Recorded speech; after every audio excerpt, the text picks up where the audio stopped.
riavana ampitomboana ao aminareo hatrany ny fahasoavan'i Jesoa Kristy tombontsika. Amen. Ny vavaka isika.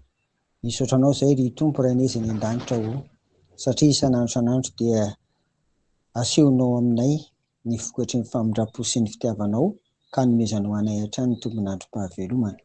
Avaozonao isan'andro tokoa Tompo izany, ary izany no mahafaly anay, koa dia tsy mitsahatra izay tahaka ny zavaboary rehetra no arianao, midera sy mankalaza anao Tompo amin'ity anio ity. Dia amenaranao nanaovanay an'izany vavaka izany. Amen. Lehibe ny fiandrianan'i Jesosy Kristy ry havako. Andinge ho jerentsika ny Hebreo 7:5-20 ao anatin'izany no anamarinantsika angana naporofona izany alehibean'ny fiandrianan'i Jesosy Kristy izany.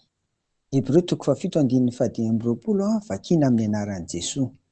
Koa amin'izany dia mahavonjy tokoa izay manatona an'Andriamanitra amin'ny alalany izy, satria velona mandrakizay anao fifonana ho azy. Amen. Ny Hebreo 7 dia fampitahana an'i Jesosy Kristy sy Melikizedeka, izay sady mpanjaka no mpisorona tamin'ny andron'i Abrahama. Eto koa anefa dia ahitana ny fampitahana ny mpisorona sy Jesosy. Ny an'ny mpisorona dia ny fahafatesany no mamarana ny fisoronana ataony, dia tonga indray mipandimby azy avy amin'ny taranaki Levy. Ary raha toa ka mpisorona be izy, dia ny taranaki Arona indray no mandimby azy. Tsy toy izany anefa ny an'i Jesosy Kristy. Izy dia mpisorona mandrakizay, izany hoe tsy misy fetra, satria izy dia velona mandrakizay. Noho izany dia mahavonjy tokoa, na mahavonjy hatramin'ny farany amin'izay manatona azy izy. Ny vokatry ny fisoronany dia famonjena ho an'izay rehetra mino sy mahatoky ary manatona azy. Eto amin'ity Hebreo 7:5-20 tapany farany ity ry havako dia ambarany fa velona mandrakizay anao fifonana ho azy. Eritrereto nge izany hoe Jesosy izany mandrakizay dia mivavaka ho anao. Izay koa izany ity eto ity, mivavaka ho anao eo ankilan'ny ray izany, mifona ho anao araka ny anaranao ilay olona tsirairay. Izany dia midika fa afaka mangataka famelan-keloka izy ilay manao fifonana izany, sy famondram-po ho an'izay rehetra matoky an'Andriamanitra sy manatona azy amin'ny finoana Jesosy Kristy.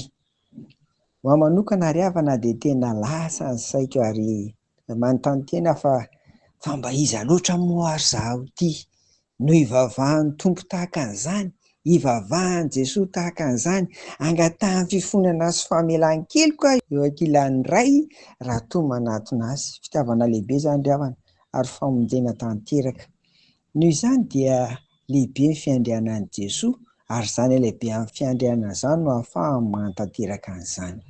Aza misalasala ary ry havana, manatona an'Andriamanitra amin'ny alalan'i Jesosy, anaovany fifonana, anaovany famonjena, ivavahany ho anao tanteraka. Amen. Vavaka isika. Sambatra izay Tompo, noho ny amin'i Jesosy Kristy zanakao izay mivavaka ho anay mandrakariva eo ankilanao ary. Engane izay rehetra tsy salasala anatona anao Tompo, ninonina eo amin'ny fiainanay, andraisanay ny famonjena amin'ny alalan'i Jesosy. Dia amin'ny anaranao nanaovanay izany vavaka izany, sy hametrahanay ny fiainanay iray manontolo sy ny hoavinay rehetra. Amen.